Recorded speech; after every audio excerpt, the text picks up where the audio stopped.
किशन अपनी झोपड़ी में बैठा हुआ अपनी बीमार माँ को देख रहा था।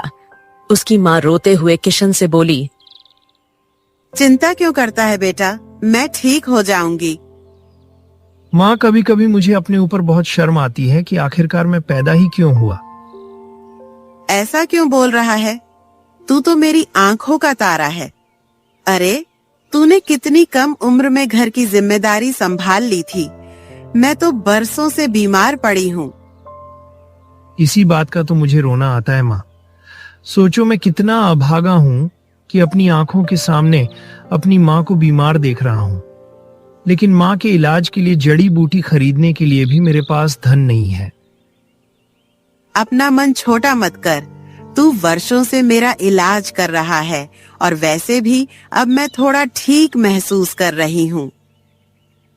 नहीं माँ, मैं जानता हूँ कि तेरी बीमारी दिन ब दिन बढ़ती जा रही है। कल पूरी रात तू सो नहीं पाई और खांसती रही। मैं कुछ भी करूंगा, लेकिन मैं तेरा पूरा इलाज कराऊंगा माँ। तू देखना, मैं कराऊंगा। इतना कहकर किशन अपनी झोपड़ी से बाहर निकल गया।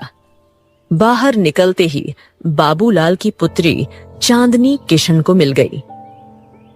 क्या हुआ किशन, तुम्हारी आंखों में आंसू क्यों हैं? तुम तो जानती हो चांदनी, मेरी माँ बरसों से बीमार है। पिछले 2 दिनों से मेरे पास इतना भी पैसा नहीं है कि मैं उनको किसी अच्छे वैद्य के पास ले जाऊं, दिखाऊं, उनके लिए जड़ी बूटी खरीद सकूं। क्या कहूं, गांव में कोई काम मिल नहीं रहा जिससे कुछ धन कमा सकूं। गांव से बाहर कमाने के लिए जा नहीं सकता क्योंकि माँ अकेली है। तो ऐसे में करूं तो करूं क्या? तुम मेरे पिता के पास चलो, हो सकता है वो तुम्हारी कुछ सहायता कर सकें। चांदनी किशन को अपने पिता बाबूलाल के पास ले गई और सारी घटना बताते हुए बोली, इस वक्त किशन को धन की बहुत आवश्यकता है। आपसे विनती है, कुछ उधार दे दीजिए। हाँ, क्या कहें। देखो बेटा, अगर मेरा बस चलता तो मैं तो किशन को सब कुछ दे देता। इस गांव में बहुत कम लोग जानते हैं कि किशन के पिता के मेरे ऊपर कितने एहसान हैं। लेकिन तुम तो जानती हो चांदनी कि हमारी आर्थिक स्थिति इस समय बहुत खराब है।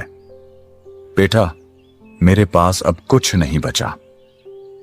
किशन और भी उदास हो गया और बाबूलाल से बोला, हाँ, मैं जानता हूं कि आप कठिन समय से गुजर रहे हैं, लेकिन आपने मेरे लिए सोचा, बस यही बहुत है।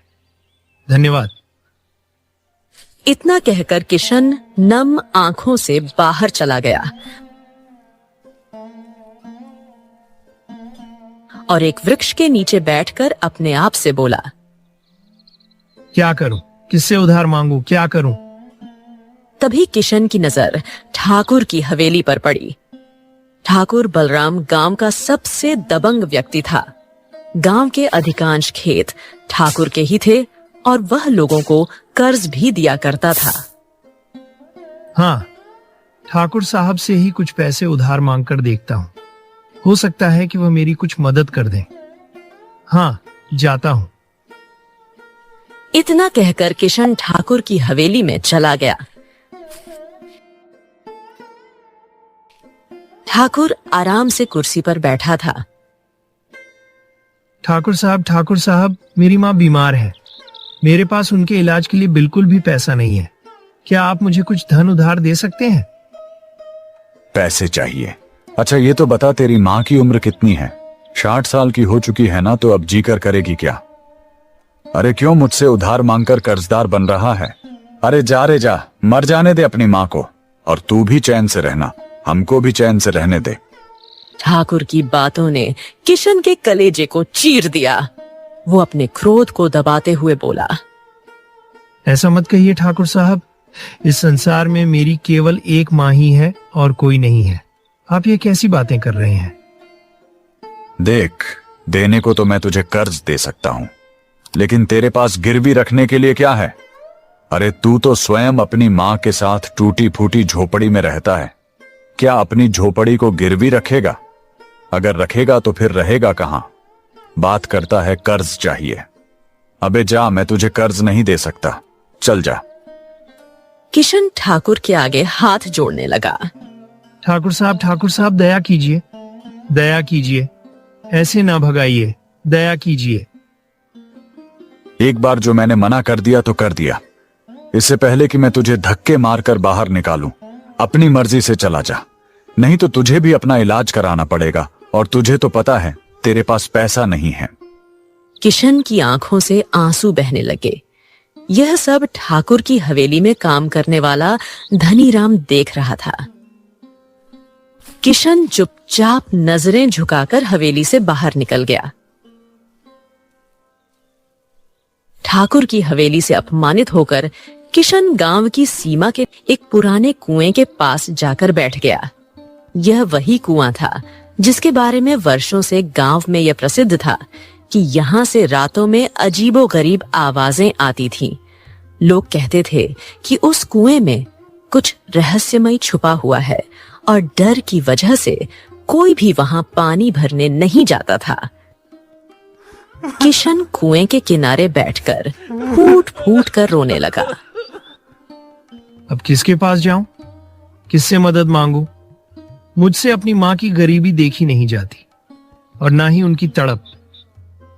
तभी वहां पर ठाकुर की हवेली का नौकर धनीराम आ गया। उसने किशन को उस कुएं के पास बैठे देखा तो चौंक गया।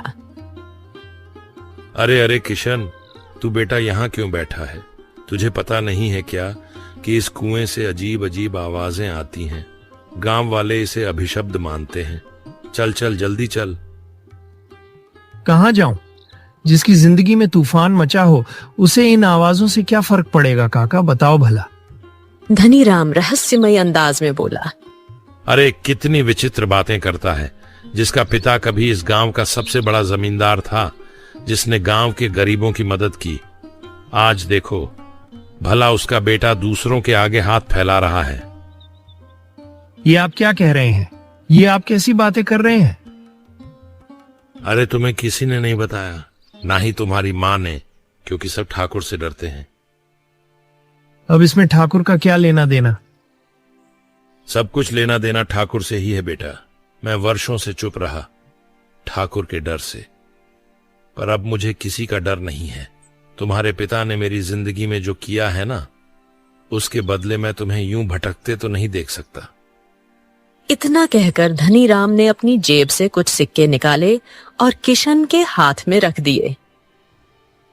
ये ले ले बेटा, जाकर किसी अच्छे वैद्य को दिखा अपनी माँ को। उसका ठीक होना बहुत जरूरी है ना? जा। किशन भावुक होकर झुक गया और दौड़ता हुआ अपनी माँ के पास गया। फिर वो उन्हें एक वैद्य के पास लेकर गया। वैद्य ने उसकी माँ की नब्ज देखी, आंखों में झांका और गंभीर स्वर में बोला, अब इनकी बीमारी शरीर में गहराई तक उतर चुकी है। अब देखो, बचने की अब कोई संभावना नहीं है। माफ करना। ऐसा मत कहिए वैद्य जी, मेरे पास माँ के अलावा और कोई नहीं है। ऐसा ना कहिए। यही संसार का नियम है बेटा किशन। दुनिया की कोई जड़ी बूटी तुम्हारी माँ को पूरी तरह से स्वस्थ नहीं कर सकती। मैं केवल इतनी औषधि दे सकता हूँ जिससे तकलीफ थोड़ी कम हो सके, बस। वैद्य ने जड़ी बूटियां दी और किशन अपनी माँ को वापस झोपड़ी में ले आया। माँ ने औषधि ली और गहरी नींद में सो गई। कुछ देर बाद किशन फिर धनीराम के घर आ पहुंचा।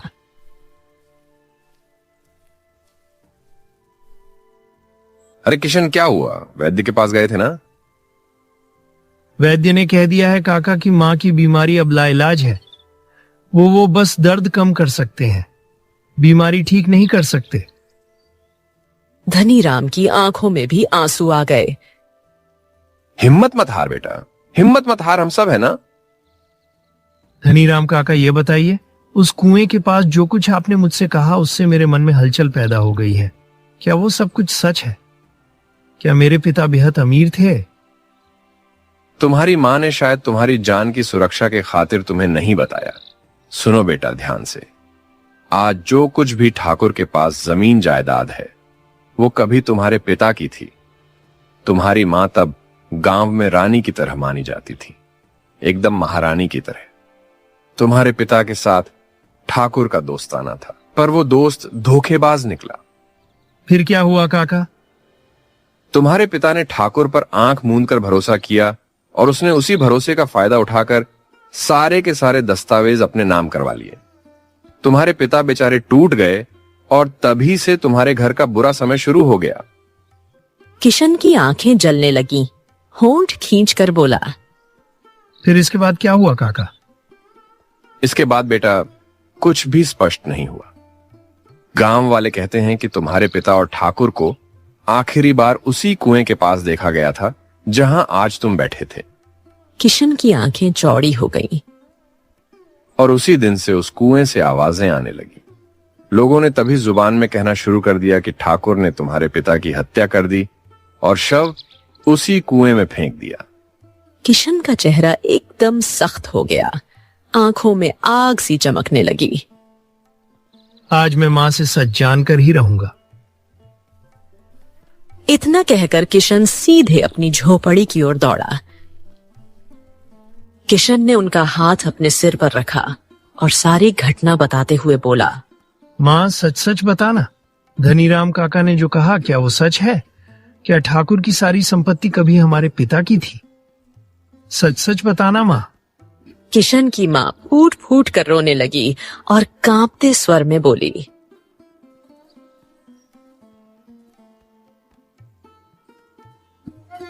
ये सच है बेटा। अगर तू मेरा हाथ अपने सिर पर नहीं रखता तो शायद मैं तुझे कभी सच्चाई नहीं बताती। अरे तो फिर अब तक आपने मुझे क्यों नहीं बताया मां? क्यों इतनी सारी संपत्ति के मालिक होने के बावजूद मैं गरीबी में क्यों पला? तेरे इलाज के लिए दूसरों के खेत में मजदूरी की, अपमान सहा। अरे ठाकुर ने मुझे क्या कहा पता है? क्या कहूं? इतने वर्ष क्यों चुप रही मां? क्यों?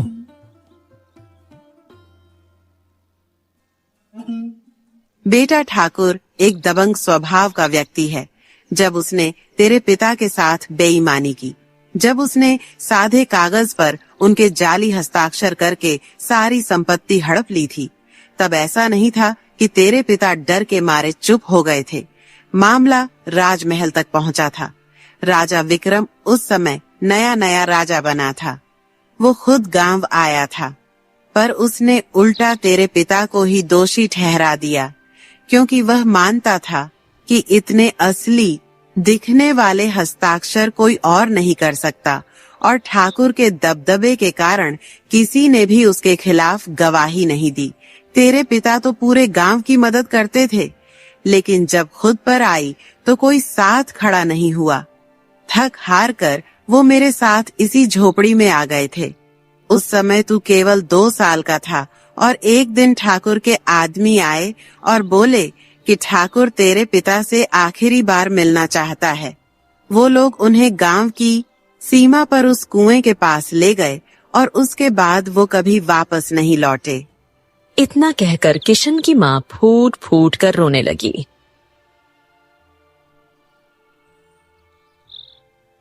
क्या उसने मेरे पिताजी के हस्ताक्षर इतने सटीक कर दिए थे कि राजा विक्रम भी धोखा खा गया? हाँ बेटा, राजा विक्रम भी धोखा खा गया और फिर तेरे पिता टूट गए थे, क्योंकि जिन गांव वालों की उन्होंने जीवन भर मदद की, उन्हीं ने मुंह मोड़ लिया। किशन की आंखें लाल हो गई, दिल में आग धकने लगी। उसी समय उसने निर्णय लिया।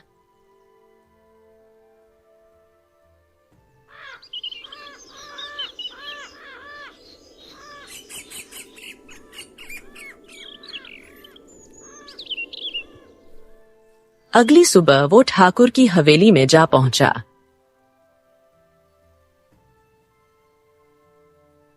अरे तू फिर आ गया मुंह उठाकर। मैंने तुझसे कहा था ना कि तुझे कर्ज के रूप में एक फूटी कौड़ी भी नहीं मिलेगी। चल निकल जा यहां से। मुझे सब कुछ सच पता चल चुका है ठाकुर। तूने मेरे परिवार के साथ जो अत्याचार किया, उसकी कीमत तुझे अब चुकानी पड़ेगी। तू जिस हवेली में बैठा है वो मेरे पिता की है। ये गांव की सारी संपत्ति वो भी मेरे पिता की है।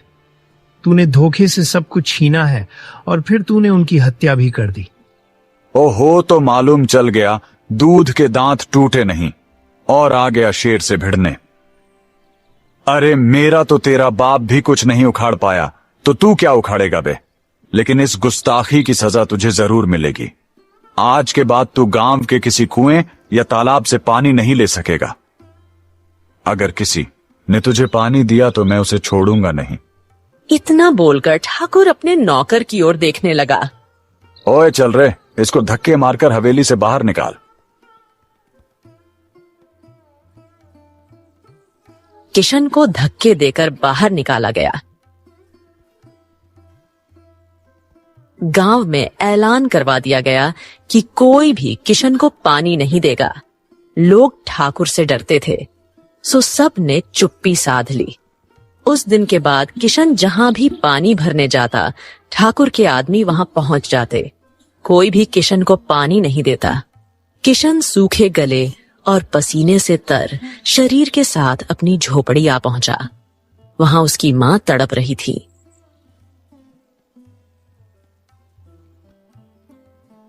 बेटा, यही कारण था कि मैं तुझे कुछ नहीं बताना चाहती थी। ठाकुर इतना निर्दयी है और गांव वाले इतने डरपोक। मैं जानती थी कि तू कुछ न कर सकेगा।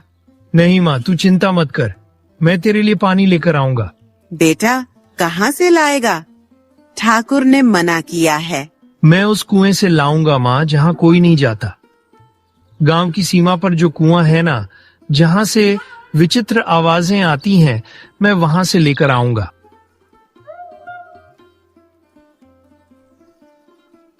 इतना कहकर किशन बाल्टी उठाकर सीधे उस अभिशप्त कुएं की ओर बढ़ गया।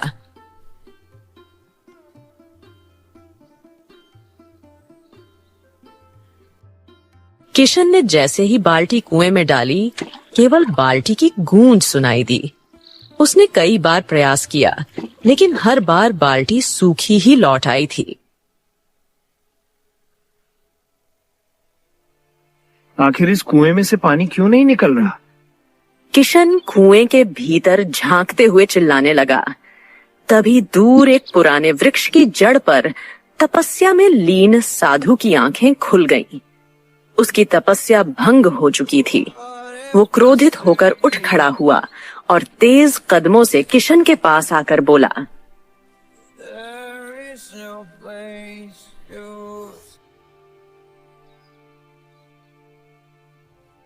मूर्ख, तेरी वजह से मेरी वर्षों की तपस्या भंग हो गई। मैं तुझे श्राप दे दूंगा। हाँ तो दे दीजिए ना साधु महाराज, किस बात का इंतजार है? अरे मैं तो कहता हूँ मुझे जलाकर राख कर दीजिए। वैसे भी मेरे जीवन का कोई मूल्य नहीं बचा। मेरा होना या ना होना अब बराबर है। मार डालिए मुझे। किशन के विवशता भरे शब्द सुनकर साधु चौंक गया। उसका क्रोध धीरे धीरे शांत हो गया।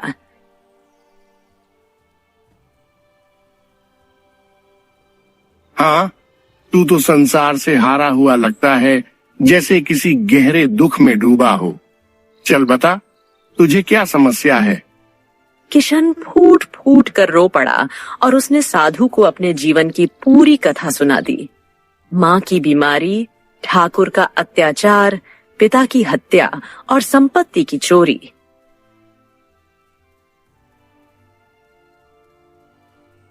सब कुछ सुनने के बाद साधु का चेहरा गंभीर हो गया।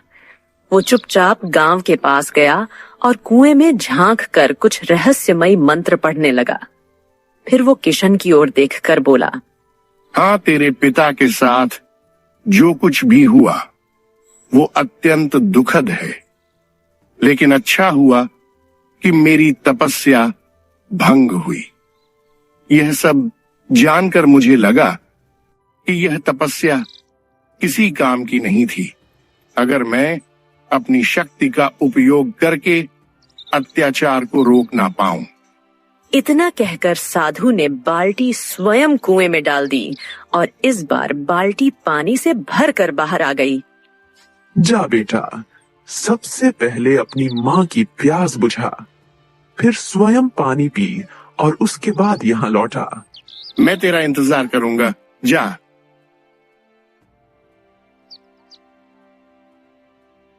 माँ प्यास से बेहाल पड़ी हुई थी। किशन ने जैसे ही उन्हें पानी पिलाया, तभी माँ की आंखें चमक उठी और उनके शरीर से दर्द जैसे गायब हो गया।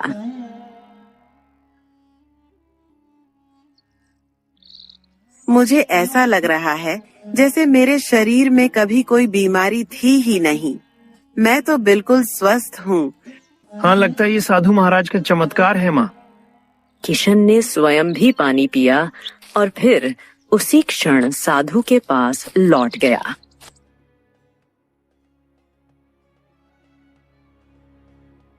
हाँ, अब जा, राजा विक्रम को बुला लाओ। उससे कहना कि एक साधु वर्षों की तपस्या के बाद न्याय के लिए उसकी प्रतीक्षा कर रहा है। वह घने वृक्ष के नीचे इस कुएं के पास बैठा है। जा बुला ले, आ। अरे परंतु महाराज, वो मेरे कहने पर क्यों आएंगे भला? वो अवश्य आएगा, क्योंकि वो साधुओं का बहुत सम्मान करता है। जा बुला ले, आ तू। किशन ने एक बार भी नहीं सोचा, वो सीधे राज्य की ओर बढ़ गया।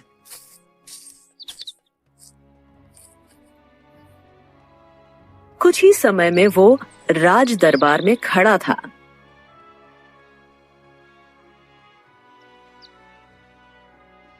महाराज की जय हो।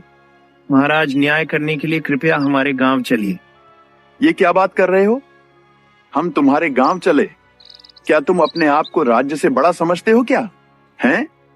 नहीं, क्षमा करें महाराज, परंतु एक साधु ने आपको ही याद किया है। उस साधु ने कहा है कि वर्षों की तपस्या के बाद अब वो केवल राजा विक्रम से ही न्याय मांगेंगे। राजा विक्रम ने जैसे ही साधु का नाम सुना, वह एक क्षण में उठ खड़ा हुआ।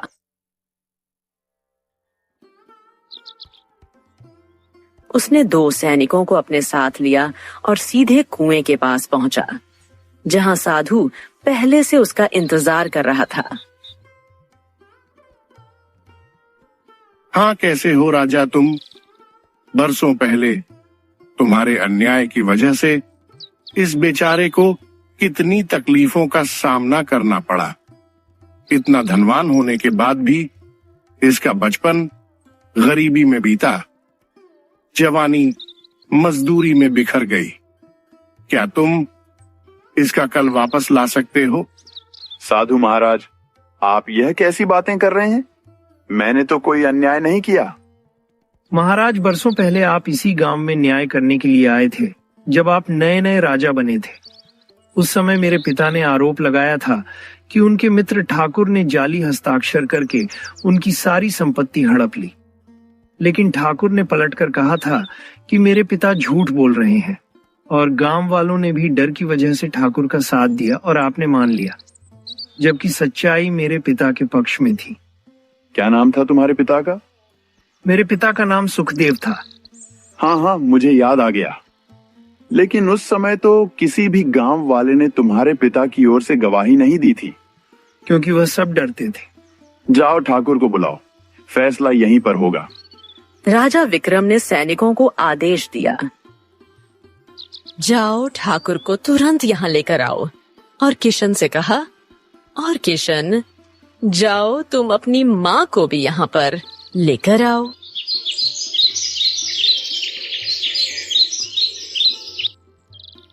कुछ ही समय में कुएं के पास ठाकुर किशन की माँ उपस्थित थे।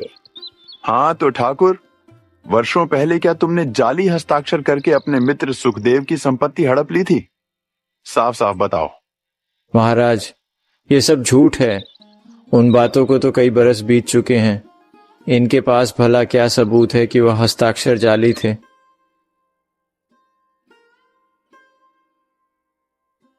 तभी साधु ने तेज स्वर में मंत्र पढ़ना शुरू कर दिया।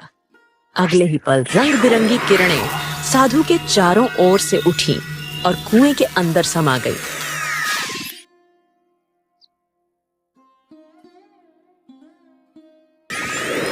कुछ देर बाद वही किरणें कुएं से बाहर आईं और हवा में लहराते हुए एक पुरुष का आकार लेने लगी। वह कोई और नहीं, सुखदेव की आत्मा थी। वहां उपस्थित सब लोग स्तब्ध रह गए।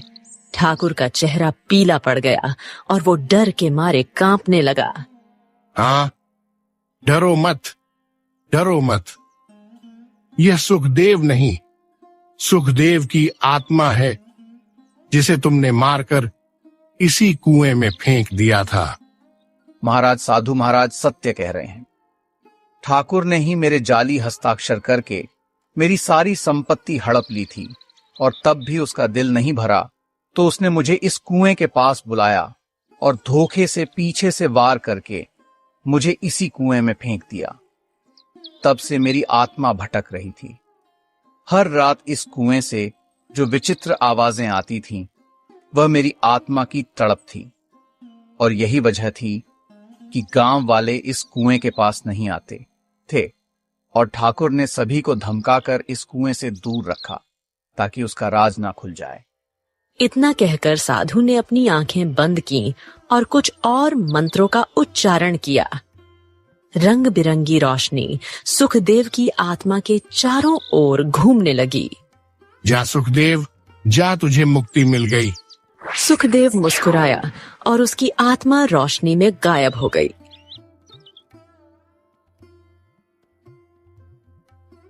सैनिकों, इस पापी ठाकुर को घसीटते हुए कारागार में डाल दो।